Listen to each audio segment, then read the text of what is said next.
अस्सलाम वालेकुम, मैं हूं रिजवान अशरफ। नरेंद्र मोदी ने जिस तरीके से पाकिस्तान के खिलाफ हमला किया और पाकिस्तान को दबाने की कोशिश की, और पीछे सोच ये थी कि पाकिस्तान को दबा के वो चाइना को दबा लेंगे और पाकिस्तान के ज़रिए से चाइना को कंट्रोल करने की कोशिश करेंगे। और ये एक लार्जर एजेंडा था, बड़ा एजेंडा था, एक बिगर एजेंडा था जिसमें आलमी ताकतें शामिल थी, अमेरिका, इसराइल वगैरह शामिल थे, इंटरनेशनल ताकतें शामिल थी कि इंडिया के ज़रिए से वाया इंडिया पाकिस्तान और चाइना को कंट्रोल किया जाए। लेकिन जब इंडिया इसमें नाकाम हुआ तो ये आलमी ताकतें अब इंडिया के ख़िलाफ़ हो गई हैं और इंडिया ने इन आलमी ताकतों के ख़िलाफ़ महाज खोल दिया है। इंटरनेशनल लेवल के ऊपर इस वक्त नरेंद्र मोदी और इंडिया मुकम्मल तौर पर आइसोलेशन में जा चुके हैं। चीन ने भी पाकिस्तान ये इंडिया के ऊपर हमला कर दिया है।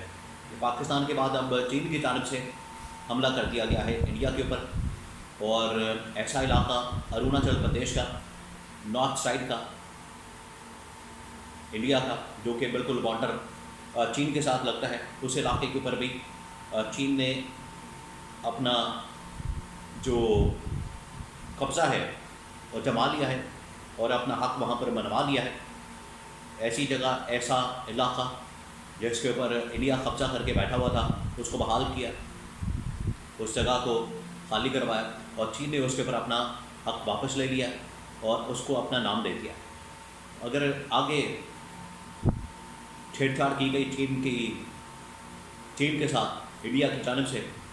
तो इंडिया की फ़ौजें भी भारत के अंदर दाखिल हो सकती हैं, चीन की फ़ौजें भी भारत के अंदर दाखिल हो सकती हैं। ये एक बहुत बड़ा आलमी एजेंडा इंटरनेशनल लेवल के ऊपर कुछ सामने आ रहा है और इमरान खान ने इसके बारे में बता दिया था। इमरान खान की ख्वाहिश ये थी कि हमने किस तरीके से इंडिया को पकड़ना है, जवाब देना है, शिकंजे में करना है। ये बड़ा अहम तरीन मामला है। तो इसके हवाले से बड़ी अहम तरीन मालूमात, बड़ा अहम तरीन ब्लॉग, बड़ी अहम तरीन इन्फॉर्मेशन इंटरनेशनल लेवल के ऊपर बड़ी डेवलपमेंट्स हो रही हैं। एक एक करके मैं आपके साथ शेयर करता हूँ। देखिए, इमरान खान की जो फॉरेन पॉलिसी थी, इमरान खान का जो विजन था, इमरान खान ने जिस तरीके से आगे का सोचते हुए ये तमाम फैसले किए थे कि आगे मामला क्या आ रहे हैं। रूस और यूक्रेन के दरमियान भी जंगबंदी के मामला चल रहे हैं और अमरीकी सदर डोनाल्ड ट्रंप इस वक्त अरब ममालिक का दौरा मुकम्मल कर चुके हैं। उन्होंने पहले सऊदी अरब का दौरा किया, फिर उसके बाद क़तर का दौरा किया, फिर उसके बाद उन्होंने यूएई का दौरा किया। वहाँ पर भी इसराइल के साथ ताल्लुकात बहाल करने के लिए और डिफेंस की डील्स करने के लिए, असला साजो सामान बेचने के लिए ट्रंप ने यहाँ पर दौरा किया और वहाँ पर बैठ के ट्रंप की जानब से कैटेगोरिकली जवाब दिया गया। वहाँ पर नरेंद्र मोदी को जो जवाब दिया गया, पहले मैं वो आपको बताता हूँ। हर स्टेज के ऊपर, हर लम्हे के ऊपर, हर मकाम के ऊपर जब भी सेमिनार, कॉन्फ्रेंस, प्रेस कॉन्फ्रेंस की गई तो पाकिस्तान और इंडिया की जंग का ज़रूर जिक्र किया गया और इसमें ख़ास तौर पर इंडिया को निशाना बनाया गया और कहा गया कि इंडिया ने ये जो हरकत की है ये बिल्कुल भी बर्दाश्त नहीं की जा सकती। इंटरनेशनल लेवल के ऊपर पाकिस्तान की खुदमुख्तारी और सालमियत के ऊपर जो हमला किया और जिस तरीके से इंडिया नाकाम हुआ, अब इंडिया के ख़िलाफ़ ये ताकतें हो चुकी हैं।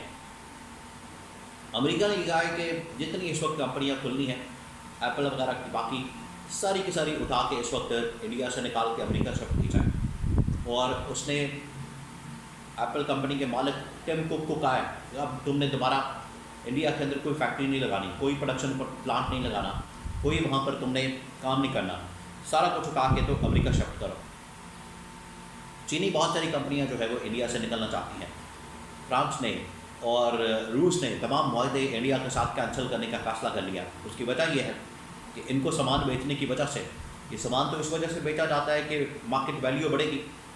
अगर जंग में इस्तेमाल होगा तो मार्केट वैल्यू बढ़ेगी। लेकिन इंडिया की जो एयरफोर्स और उनके फौजी वो उल्टा नुकसान करवा देते हैं और उनको जो भी जहाज़ और लड़ाका तैयारे दिए जाते हैं वो मरवा के आ जाते हैं,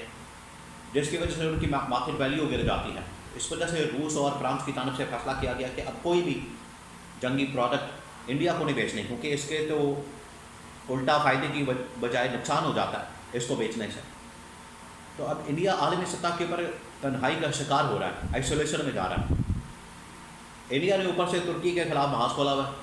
कि तुर्की ने पाकिस्तान की सपोर्ट की, हिमायत की और तुर्की ने पाकिस्तान को सामान फराहम किया। हालांकि पाकिस्तान सबके साथ ताल्लुकात रखता है और जहाँ से کہ پاکستان کے پاس جو اس وقت ساری ٹیکنالوجی موجود ہے اس میں بہت حد تک پاکستان کا کردار ہے، پاکستان نے خود اسٹیبلش کی بنائی ہے۔ اگر اس ڈاکٹرین کے مطابق دیکھا جائے جو انڈیا اپلائی کر رہا ہے کہ جو پاکستان کی حمایت کرے اس کے خلاف محاذ کھول دو، تو جو انڈیا کی حمایت کرے اس کے خلاف پاکستان بھی محاذ کھول دے، لیکن پاکستان ایسا نہیں کر رہا۔ آج بھی پاکستان امن کی بات کرتا ہے، پیس کی بات کرتا ہے، لیکن آگے سے نریندر مودی اور انڈیا کی جانب سے ہمیشہ دھمکیاں دی جاتی ہیں، بڑھے ماری جاتی ہیں۔ آج ان کی حالت یہ ہے کہ پاکستان کے ساتھ پہلے محاذ کھول کے بیٹھے تھے، اب چین نے ان کے خلاف محاذ کھول دی، اور چین نے اروناچل پردیش کو بہت بڑا علاقہ، پہلے گلوان کی پہاڑیوں کے اوپر بھی مسئلہ ہے، اروناچل پردیش، مدھیہ پردیش اور ادھر 7 سسٹر اسٹیٹس جس کے اندر منی پور، میزورم اور وہاں کی بہت ساری ریاستیں، تقریباً کو 7 ریاستیں جہاں پر علیحدگی پسند کی تحریکیں چلتی ہیں، وہ بھی الگ ہونے کے لیے اس وقت ایک اتحاد کی ضرورت ہے جس میں پاکستان، چین، نیپال، سری لنکا، مالدیپ، بھوٹان، یہ جو ممالک انڈیا کے ساتھ ملتے ہیں، اگر وہاں پر یہ اتحاد ہو جائے تو انڈیا کو مکمل طور پر گھیرا جا سکتا ہے، ایک گھیرا ڈالا جا سکتا ہے۔ تو اس کے اوپر بھی بات ہو رہی ہے، یہ منصوبہ اب انڈیا کے خلاف لانچ کیا جا سکتا ہے۔ کہ عمران خان کی خواہش تھی کہ ہمیں انٹرنیشنلی اتنا مضبوط ہونا ہے، پاورفل ہونا ہے، اور عالمی طاقتوں کے ساتھ ہم نے اس طرح سے تعلقات کو بنانا ہے کہ انڈیا کو آئسولیشن میں ڈالا جائے، انڈیا کو مکمل طور پر آئسولیشن میں رکھا جائے، اور فارن پالیسی اس طرح سے ہونی چاہیے کہ ہم نے پاکستان کے مفادات کو، پاکستان کے انٹرسٹ کو پروٹیکٹ کرنا ہے، جہاں جہاں بھی پاکستان کا انٹرسٹ ہوگا اس کو ہم نے پروٹیکٹ کرنا ہے۔ یہ عمران خان کی پالیسی تھی اور عمران خان کی خواہش تھی، اور اس کے مطابق آج عمل درآمد ہو رہا ہے۔ آج اگر عمران خان باہر ہوتا تو بڑا زبردست قسم کا، لیتھل قسم کا کمبینیشن ہوتا جنرل عاصم کا اور عمران خان کا، لیکن یہاں پر یہ جعلی حکومت، ناکام حکومت، قوم 47 کی حکومت، یہ مسلط ہے جس کو پتہ ہی نہیں ہے فارن پالیسی کے معاملات اور باقی چیزوں کا۔ تو ٹرمپ بھی اب خلاف ہو گیا نریندر مودی اور انڈیا کے، اسرائیل، فرانس، روس، چین، ترکی، ایران، سعودی عرب، یورپین طاقتیں، یہ تمام کے تمام انڈیا کے خلاف ہو چکے ہیں۔ انڈیا مکمل طور پر تنہائی میں چلا گیا اس کی جانب سے، کیونکہ جھوٹا پروپیگنڈا کیا جاتا ہے، اور جھوٹ کے پاؤں نہیں ہوتے، پیر نہیں ہوتے، حق و سچ آخرکار سچ سامنے آتا ہے، اور یہ سامنے آیا۔ آج انڈیا کا پول کھلا، بے نقاب ہوا ہے، جس کی وجہ سے انڈیا آج عالمی سطح کے اوپر تنہائی کا شکار ہے۔ ابھی یہ چین کے خلاف محاذ کھول کے بیٹھ گیا، اب چین ان کو جس طریقے سے سبق سکھائے گا، ان کی درگت بنائے گا، ان کا برکس نکالے گا، ان کو لگ پتہ جائے گا، لگ پتہ جائے گا چین کی جانب سے، جب ان کو سبق سکھایا جائے گا تو ان کو لگ پتہ جائے گا۔ یہ انڈیا سمجھتا ہے یہاں پر چودھری بننے کی کوشش کرتا ہے، اپنی ہیجمنی قائم کرنے کی کوشش کرتا ہے، اور ایک سپر پاور بننے کی کوشش کرتا ہے۔ ان کے تمام خواب کو چکنا چور کر دیا، اور اس کے پیچھے عمران خان کی وہ ویژن اور سوچ تھی جس کی وجہ سے آج انڈیا کو شکست کا سامنا کرنا پڑ رہا۔